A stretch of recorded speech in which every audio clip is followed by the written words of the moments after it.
Everyone's almost leaving now. Thank you. Thank you for being here. Bye, bye, Judith. Thank you for the beautiful meditation. Very deeply wholehearted meditation. So, did any the rest of you experience these long silences during the meditation? And I couldn't tell if it was Judith intentionally being silent or if she lost her audio about 5 or 6 times. Did any of the rest of you have that experience? Yeah. Okay. Anyway, I'll ask her about it later. It didn't occur to me that it wasn't intentional.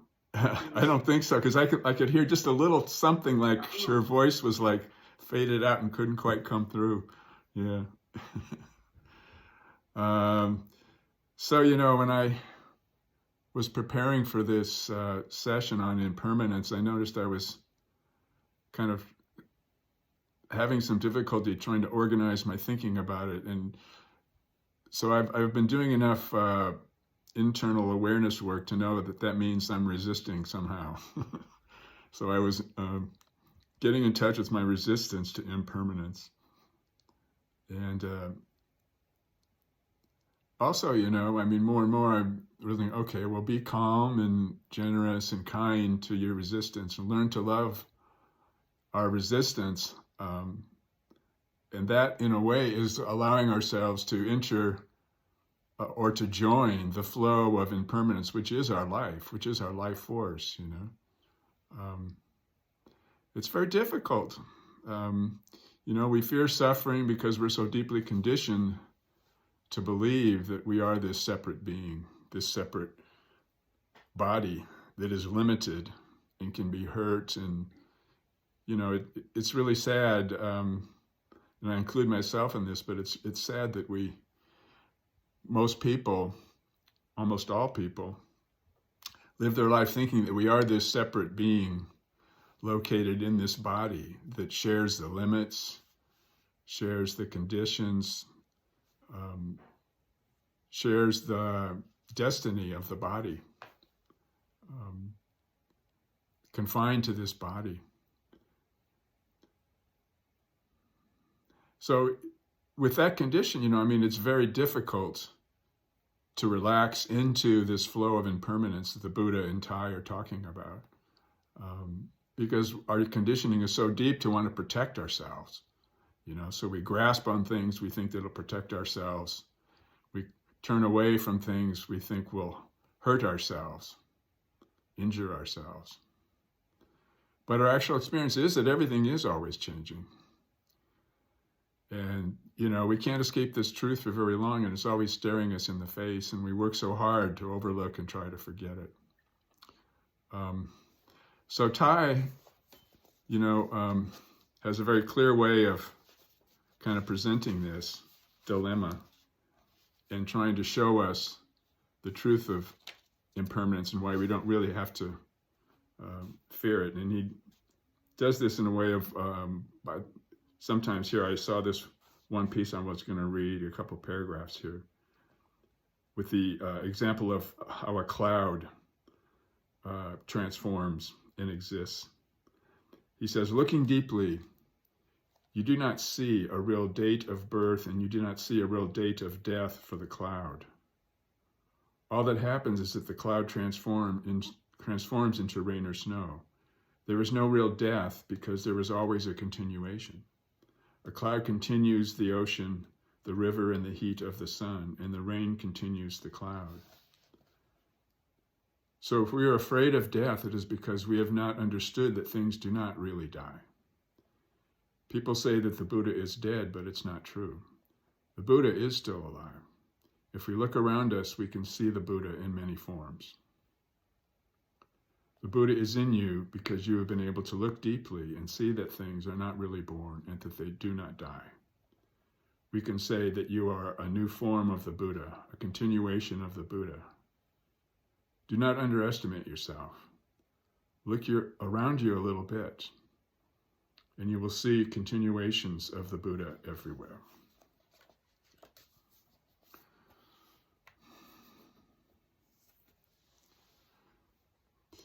So, Buddha's basic teaching is that nothing exists by itself. All things don't really have any own being. There is just this constant flow and change of our experience. Our human life is made out of this constant flow of experience. And Tai says that we really need to deeply explore impermanence in relation to interbeing. So the other thing I found that was a good thing that might help explain this a little better. He says, impermanence should also be understood in the light of interbeing, because all things inter-are. They are constantly influencing one another. It is said that a butterfly's wings flapping on one side of the planet can affect the weather on the other side. Things cannot stay the same because they are influenced by everything else, everything that is not itself. So this brings up another point that he stresses in his teaching, that, impermanence makes everything possible.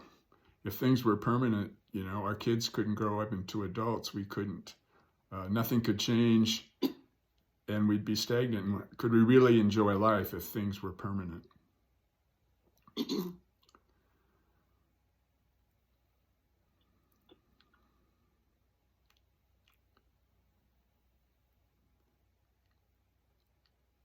So Tai says, if we touch deeply the nature of impermanence, of no separate self, and of interbeing, we touch the ultimate dimension, the nature of nirvana. And we're touching what we already are. I think a couple weeks ago we talked about the nature of I, that we call ourselves I every moment of our life when we're small children, as we grow into adulthood and old age. We always refer to ourselves as the same I. And that I is the constant presence that is always with us, that knows and is aware of and experiences this flow of everything changing in our experience, thoughts, feelings, perceptions, sights and sounds, memories. These are always changing. But this I, this awareness, is always the same. And it's what can't be removed from us.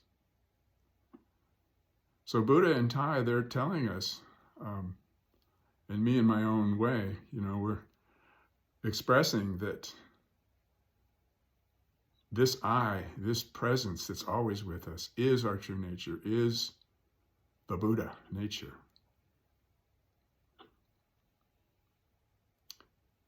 And again, we learn to welcome our resistance and explore the nature of our thoughts, feelings, by being generous and patient and compassionate with them. We slowly learn to let go, or we allow letting go to happen.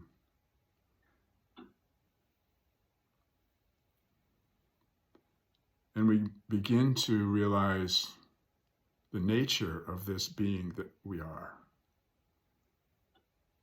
That this imaginary line separating us from our life, from our experience, is just an imaginary thought. It's made of that energy of thought.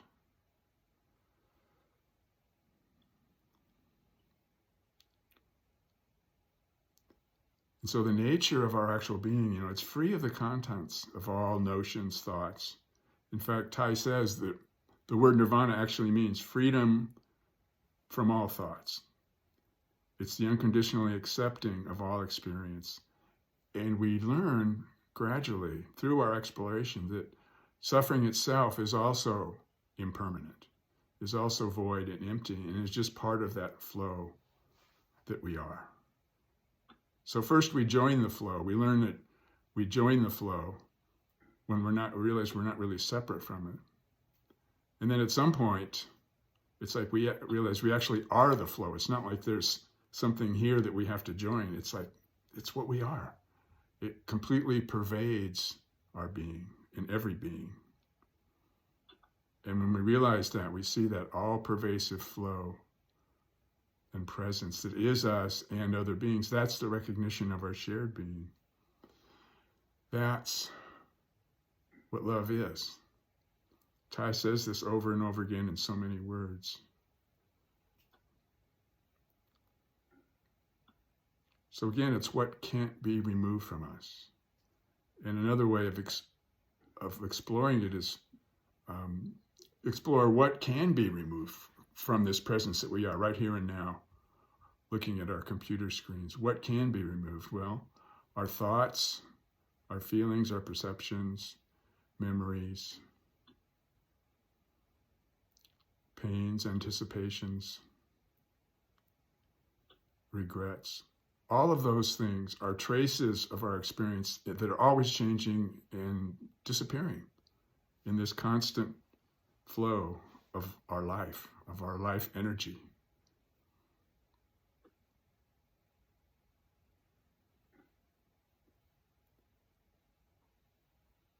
And what actually we're made of all that, all this experience, but we're made of that which knows it, that which is with us every moment of our life. You know, and in our own experience, we can realize that which is with us every moment of our life. That's what we are without any doubt. We're not confined to feelings, thoughts, memories. We're not confined to anything that can be removed to us. So this is the freedom that the Buddha is hoping us to realize. So impermanence makes all things possible and makes this freedom possible for us to recognize. It's always there. It doesn't come and go, you know. And that's our experience, that our actual being doesn't come and go. There's one, I was looking at Ty's book, No Death, No Fear. If you haven't read this book, it's a good one if you're interested in exploring his teaching in depth. He goes into the depth of wisdom here in this book. So he's talking about the illusion of having a separate self. And he says, in the sutras, there is an excellent example. In the darkness, one person holds a torch and draws a circle of fire. Another person standing a little bit away has the impression that there is a fire circle, but there is no circle. There are only dots of fire that succeed each other and give the impression of a fire circle. This is like the illusion of fixed identity and the illusion of permanence. The fire circle is an idea. It cannot be applied to reality.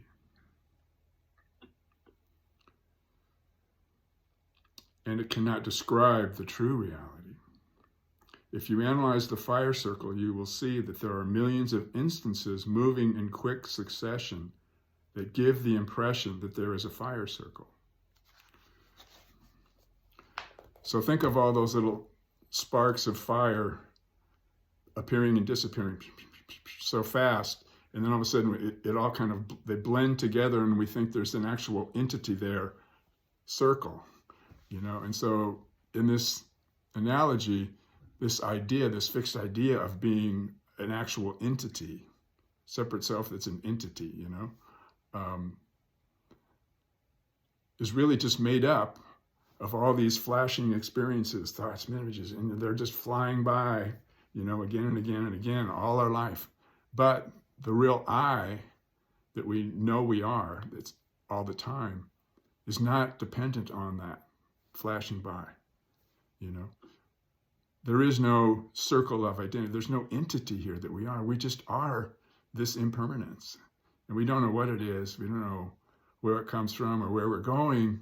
The only thing we know for sure is that it's here and now, and we're it. So,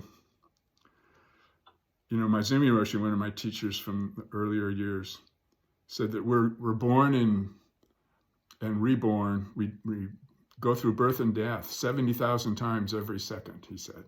That's the one way of expressing the speed of it that creates this illusion of like an entity that, he's saying is like a fire circle kind of thing. So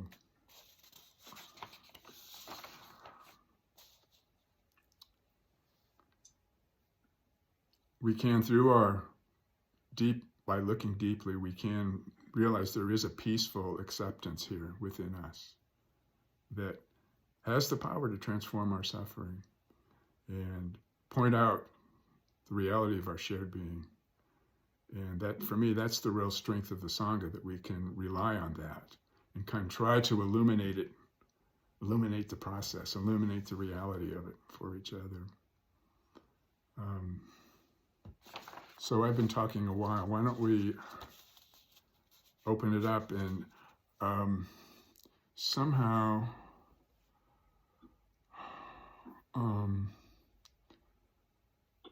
Bo had to go. He chatted in and said he had to go.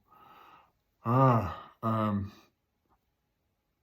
might go ahead and just unmute yourself and talk. I have something screwed up. I was going to put a chat in there for Judith, and I know if I close the chatting X up here, I'll lose the screen. So go ahead. I won't be able to call on everybody, and I'm not really motivated to do that. So just go ahead and unmute yourself and share.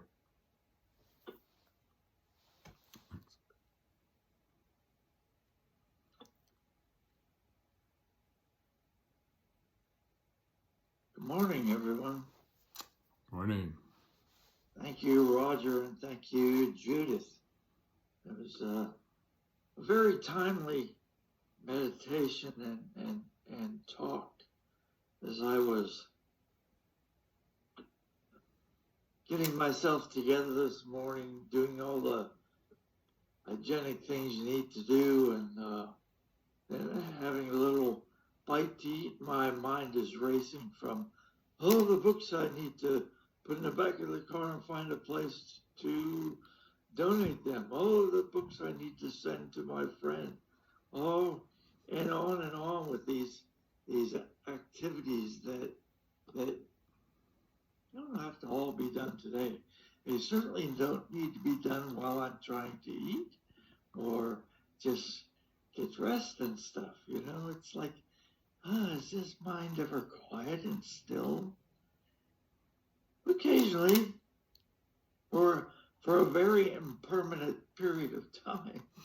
But there are occasions when I experience that. And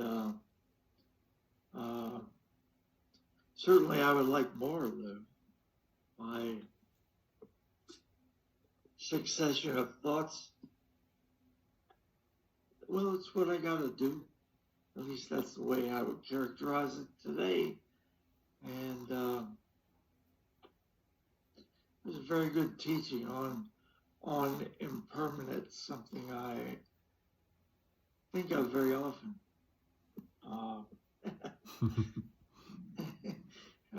I suppose that's an irony or there's another word. My vocabulary slipped a lot. Just like my hard drive in my brain. So with that, I'll pass, and thank you all for being here and listening.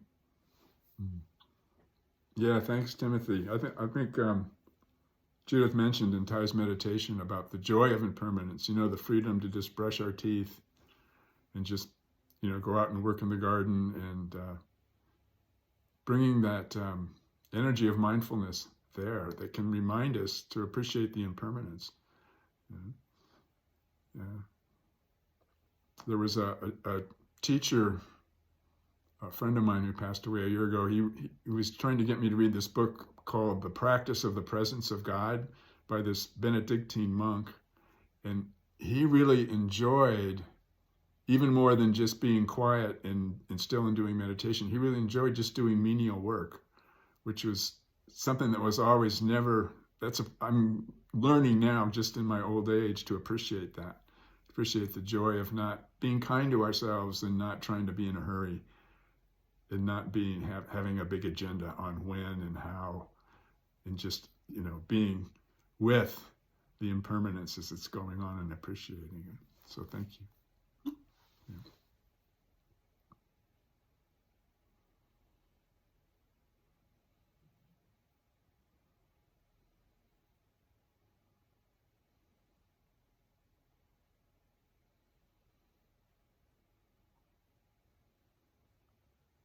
Morning.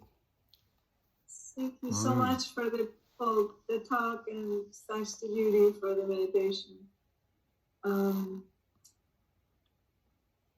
I really enjoy the poem, the cloud poem.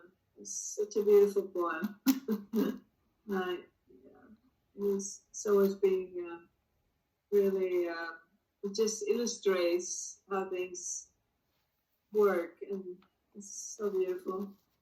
I was thinking about the book I'd read. It was called The Stroke of Love, and it was written by, I think she's a neuroscientist,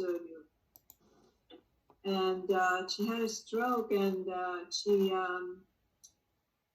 I think her left side of the brain was the one that was damaged, and so she found herself. At one point, she couldn't tell the space between her body was all moving molecules of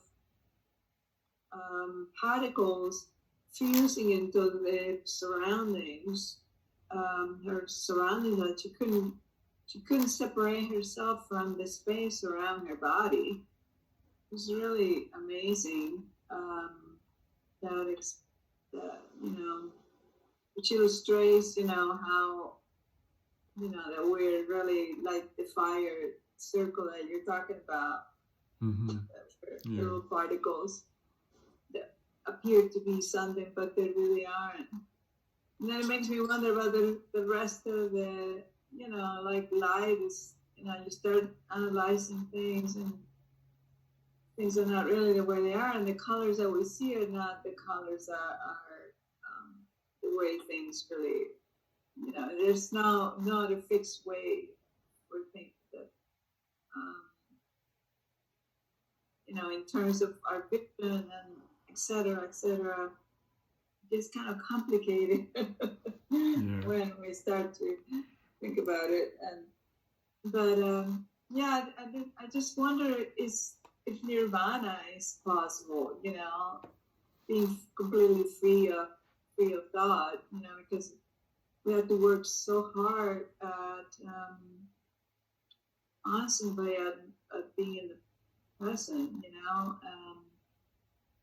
I think, we have gaps, I know, where we're free here and there, but they don't seem to last very long. And I'm not sure if nirvana is supposed to be a permanent state or just few moments of freedom.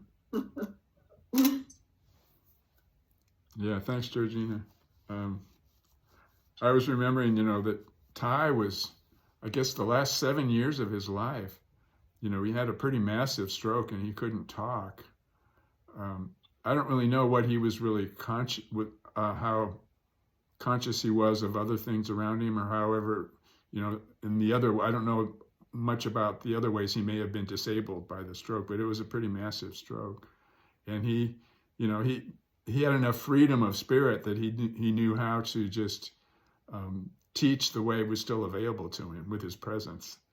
There were times when he was in a hospital I read about, and the nurses that were taking care of him were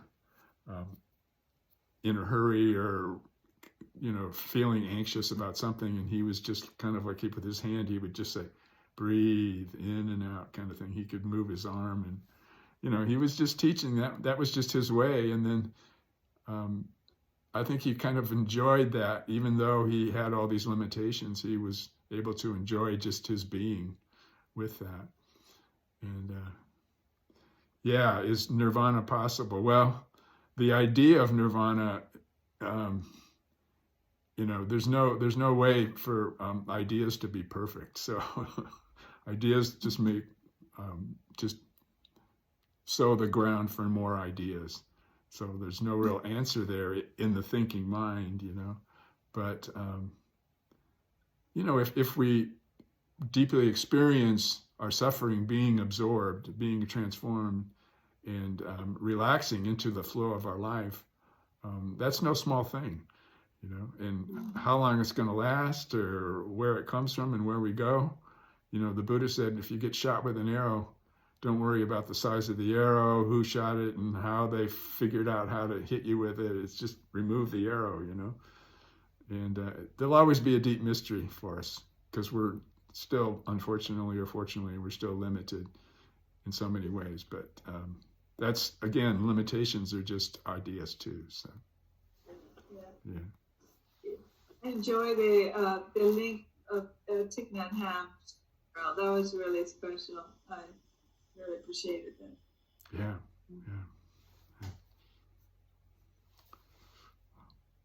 Hi, Kat. Yeah, I was thinking about what everyone said. I know one of my favorite sayings that I brought up is this idea that pain times resistance equals suffering.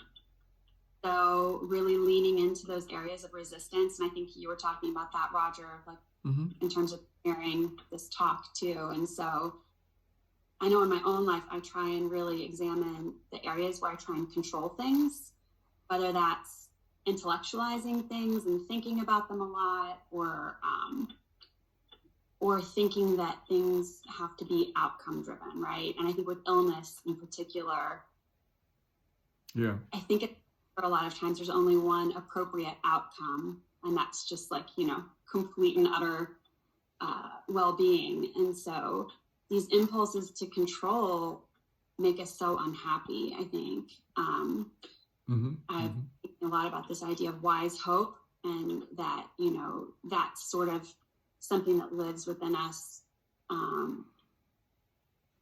that's not outcome driven. And this sort of like egoistic hope is attached to a particular outcome. And that struck me again this week. I was reading Stephen Levine in his book, Who Dies? And he talks about the difference between happiness and joy. And, happiness is outcome driven. It's like specific things that happen, versus joy is just something that's within us, that's with us at all times, that we can access if we can quiet down enough to remember that it's there. And I know that that's really been helpful for me this week. And this meditation really hammered that home. So thank you so much for everything. I really appreciate it. And everyone else sharing too. Thank you, Kat. Yeah, I think I did a meditation from that book, Who Dies, in another group last week. The thing about control, I guess, in my own life, what's been really revealing is when I realized, oh, Jesus, there's all these impulses to control things. I'm trying to always control them. I'm trying to do this. I'm trying to do that. And then a way of revealing how deep that conditioning goes is the first response to that is trying to control your impulses to control. So you're adding another resistance onto one resistance, and you just have two. Then you have two resistances going, and it just makes things more muddied up. So that's why the teaching of being kind and loving our resistance is so important. Hi, Bob. Yeah. Hi, good morning. I was reflecting back on the first time I ever heard this meditation, way back, it was probably 30, 35 years ago, when I had joined a Sangha and was getting exposed to the concepts of Zen. And I didn't know much about anything then, but this one was really the most puzzling, and this whole idea of, impermanence. Now fast forward or slow forward, 25, 30 years, I find it to be a very calming in concept, or to be able to get into the whole idea of impermanence. And it's like I was looking at a ruler I had laying here on my desk, and it was like all those little marks on that ruler are just increments, Do I focus on the whole ruler, or do I focus on just the little bitty marks that are on the ruler? So it's just another I don't know, analogy or metaphor for everything is impermanent. So but thanks for the meditation. I do have to bow out at about 9:30ish, which is almost now, because I have another commitment on Sunday mornings that I have to get to. So okay, I really enjoyed the meditation. Yeah, thank you, and thank you for being willing to approach impermanence and explore. Yeah. Do you want to say anything, Norma? Sure. I hope my little pup, who's been a distraction this morning, doesn't bark, but I just really have enjoyed just the idea of thinking about, even peeing, just, being in the moment with that. And also, like Timothy, I just have to constantly remind myself you don't have to do this right this minute. I don't know where that idea came into my head that right now you got to take care of that, or you have to remember that person, or you have to constantly remind myself that it doesn't, and the more I practice it, the more I realize it's really true. Yeah, it's really true.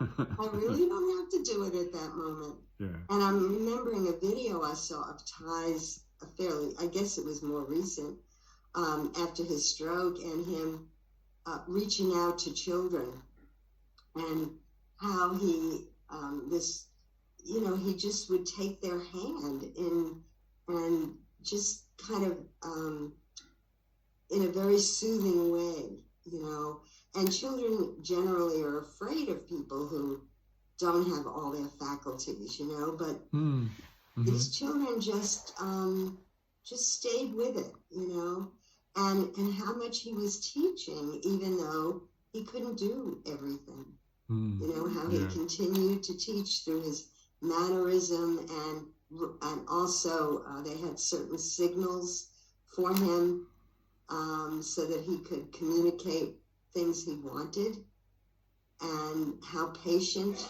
the monks were and the nuns were with him, to learn what he wanted, like even going back to Vietnam. There were big things, not small things, and they continued to be with him, and I just, that always touches me so deeply.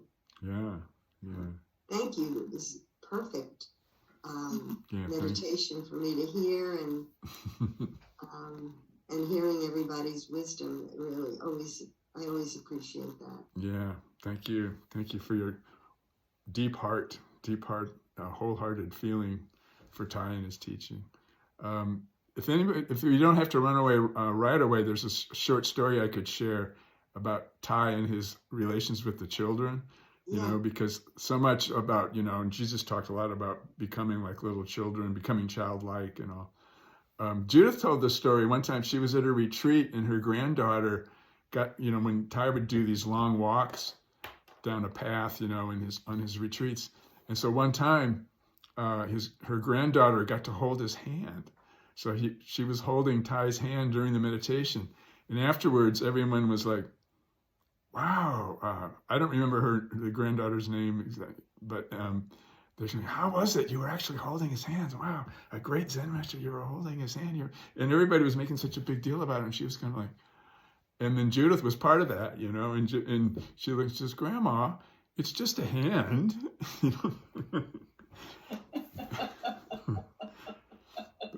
It's just a hand, right? I love that story. Yeah. I can hear it over and over again. It's wonderful. For sure. All right. Well, do you want to ring us out? Do you have your bell? Sure. I have my bell. I hope you can hear it. Let me give it one test here.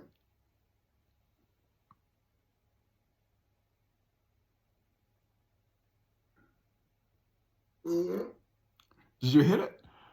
How come we can hear your voice and we can't hear the bell? I don't understand how that works. I don't either. I'm sorry. I'll ring it again. Maybe if we see you hit it, put it. Yeah. There was a little tiny something, yeah, tiny something. Okay, well, let's do the chant.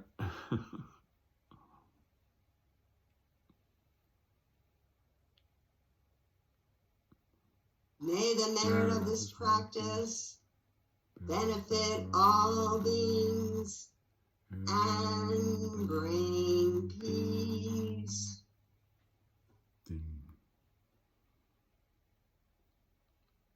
Okay, have a great week, everybody.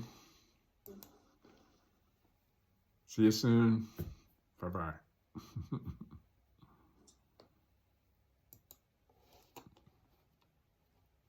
And it's over.